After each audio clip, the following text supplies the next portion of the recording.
Hi, welcome to part 2 of Qigong Pauline interviews. Once again, I'm with David Seybert, but David's standing up because I'm going to walk over there. We're going to do a demonstration, but we are at the New Renaissance Event Center, and I want to thank them for letting me use their facility. So having said that, we're going to have David start doing a demonstration for us on Qigong, and I will join him.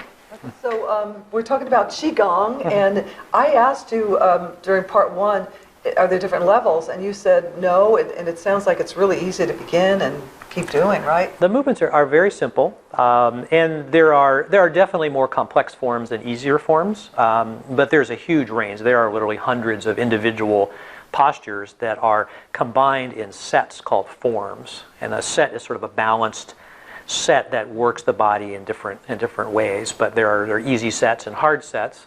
Or you can do an easy set with just a lot of focus and concentration and get a lot of benefit out of that. That sounds good. Yeah.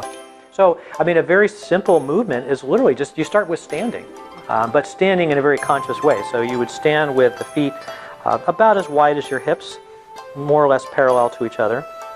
And we want to open up the bottoms of the feet so you can actually kind of rock back and forth, heel and toe, and really feel the bottoms of the feet stretching out. There are, if you've ever had a reflexology treatment, there's a lot of nerve endings. And there's also, in terms of the subtle energy, there's a connection that happens through the feet to the earth. There's 3 places on the bottom of the feet called the 3 nails, which is where we kind of connect almost like a ground, like an electrical ground into the earth. And there's an opening called the bubbling spring, and it's I'm blanking on the Chinese name, but these are places on the bottom of the feet that help us to really make a connection to the earth. And in the Chinese worldview, the man stands between heaven and earth. So we have this connection through to the heavens, which is our kind of more ethereal nature, and then we have our physical body, and then we also have the physical earth itself.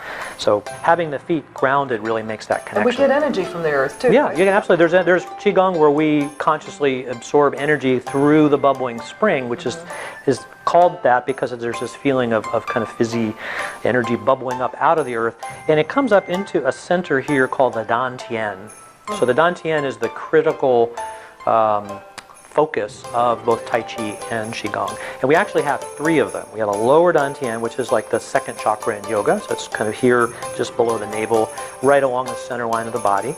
And then there is a channel that extends right up the center of the body to the middle Dantian, which is the same as the heart center in yoga. And then it up to the center of the brain, which would be the 6th chakra in yoga.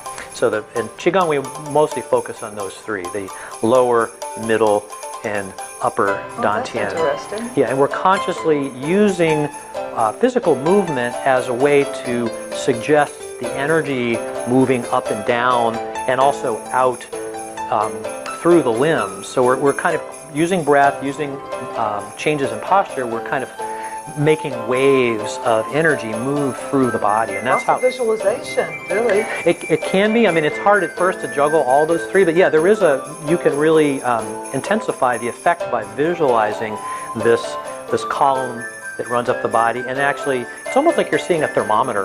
You know, like as you focus, it's like the energy rises up to the middle, and then to the upper Dantian, and then back down. Often just using the hand. So just simply kind of visualizing an energy center here, and inhaling and moving the energy up here would be a way of prompting the energy to rise here. And then perhaps you would take it and then move it up to the upper chakra, or the upper Dantian. You do it with the hands, or you might do it as a movement. For example, one of the movements in the main form that I teach is we inhale, and then we exhale. And now we've just, in that movement, we've moved the energy up. Then we bring it back and down. And then we change sides. Step out.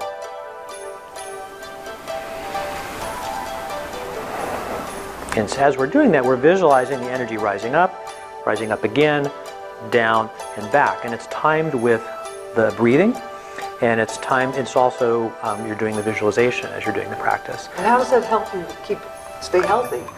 Because the Chinese view disease as an imbalance in energy. Oh, it's balancing your energy. You're balancing, and it's kind of like you're flushing these waves of energy, because as you bring it up to a particular dantian, there are also channels that radiate out, which are your acupuncture meridians, radiate outwards. And so by kind of just having this gentle pulsing kind of wave-like flow of energy through the system, you're, kind of eliminating blockages, you're kind of tuning up the whole system. It's almost like acupuncture, really, without the needles going in, right? Well, it is. So acupuncture treats a very specific imbalance at a real micro level, whereas Qigong is more creating wellness at a kind of more macro level, but they're very complementary. And a Chinese doctor will prescribe Qigong as part of a program of treatment. So they'll say, take these herbs, I'll do a treatment, and then go home and practice this Qigong movement. So it's a very holistic look at the body. Yeah. It seems pretty simple, but could you do something a little more complicated? Sure.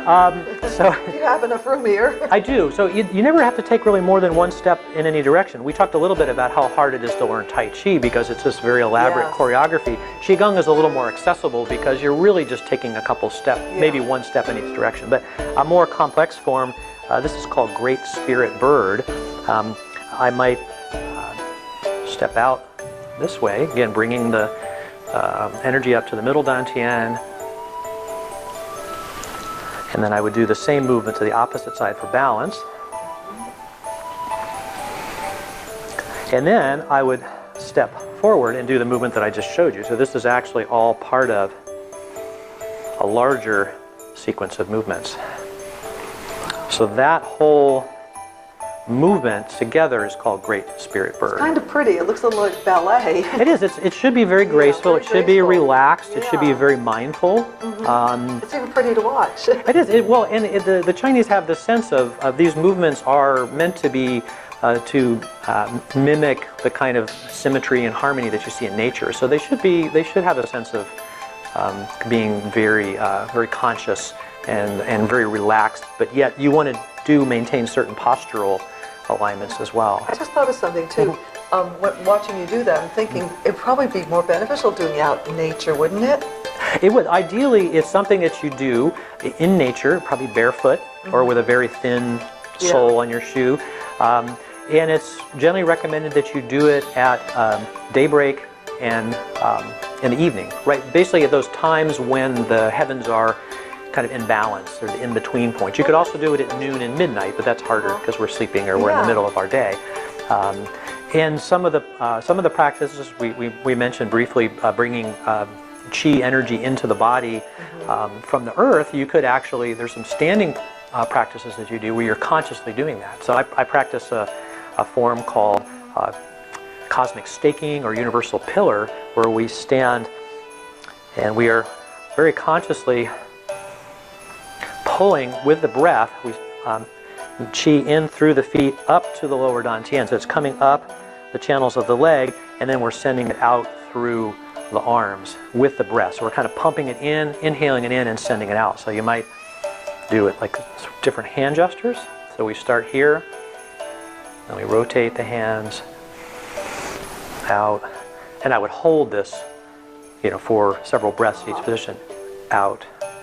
And so these also correspond to the 5 elements in the Chinese worldview. So each posture corresponds to one of the elements. So you're pulling Qi into the body, but you're also kind of harmonizing the body with the 5 elements. There's meaning behind everything. There is. The Chinese have this very multi-layered, very visual. The language follows the way the Chinese mind works. It's a really different paradigm for how you look at the world. So each of those characters, they're pictures, and those pictures are very evocative. And the name of each of the Qigong forms tells you what's happening. A fun one is looking at the sun and the moon. So the sun and the moon are my hands. So if I was doing this, I would rotate and then turn, and I'm looking at the sun. And I'm looking at the moon. And I'm following the hand with my head and eyes. And also the energy is moving up and down the center column of the body, following the movement of the hands. Or another fun one, and a more potentially strenuous one, would be open the shutters to look at the moon. So my hands are the shutters. I turn, and then I look at the moon. And you could do this, just with a very simple, you could just do it like this if maybe your physical capabilities Right. weren't up to doing something more strenuous, or you could do, Would you get the same benefit though? you would actually. It's almost sometimes you can get too hung up in The form. the physical aspects of it Yeah. and kind of miss the boat with the energy. So you do want to do it with good alignments. So like, for example, when I'm doing this, it's really important that my hips and my shoulders are aligned. So if I'm doing this, I still have a basic alignment here. So no matter whether I go deep or whether I go shallow, I still want to have the right alignment, because that's going to be more conducive to the flow of energy in the body. But how intense or macho you get about it is not really important. So how do you feel after you teach a class? I feel really energized. Like sometimes I have to be careful, and this is true of students as well, at the end of each practice to take some time to actually kind of turn the energy down a little bit. You don't want to do it before going to bed. No, absolutely not. And the forms, the sets generally have an arc to them, where we kind of get to these, like that last one I did, the really intense movements in the middle, and then we kind of taper off to a really, really gentle movement at the end to kind of bring. We don't want to stir up the energy and have it all floating around here in our head, because then we're going to be kind of agitated and spacey, and we need to consciously bring it back down and kind of let it settle in the lower dantian. So there's another Chinese thing. The last posture we do on the main form that I teach is called Old Man Strokes His Beard. What's your woman? Well, you'd have to grow a beard. No. You visualize you're like one of those little Chinese wise men with a little wispy beard, and you just stroke the beard. You stroke the beard, and from side to side.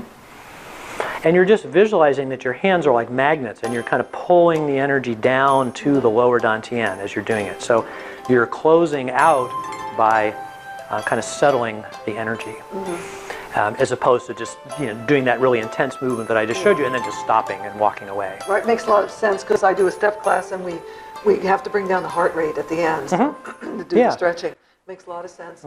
So this seems really flexible. So you can do Qigong for 5 minutes, 10 minutes. I mean, what's the shortest and the longest? Well, I think it's not so much the length, it's that you're doing a balanced set. So I'm doing this right now. What I'm doing is not what I would do in a class. I would open with just some basic kind of joint loosening and stretching and some kind of breathing and centering exercises. Then I would run through a specific set of postures, and the sets are choreographed or coordinated, so they are working the body in all the different axes.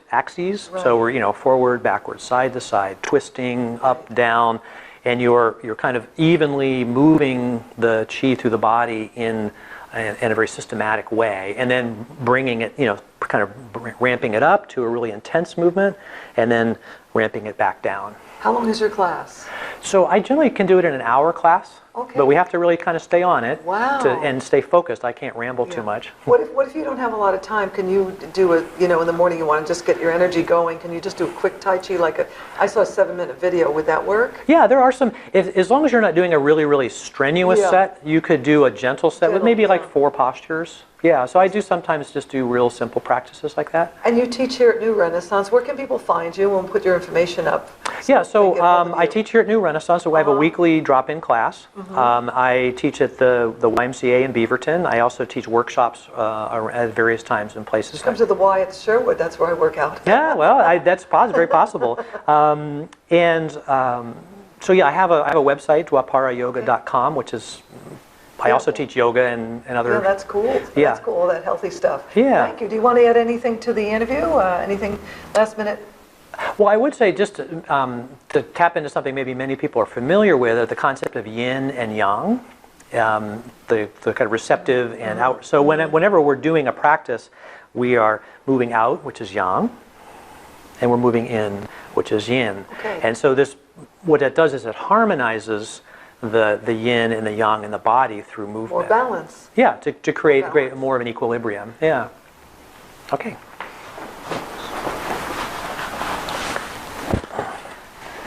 So David, this has been fascinating. Thank you for the demonstration. And we learned a lot about Qigong, which I didn't know about. It's so graceful. I love watching you do it. Thank you. So thanks, folks, for watching another edition of Pauline Interviews. I hope you enjoyed the show. And please tell your friends about it if you like it. And if you want to subscribe, go right ahead. Thank you. We'll see you again soon.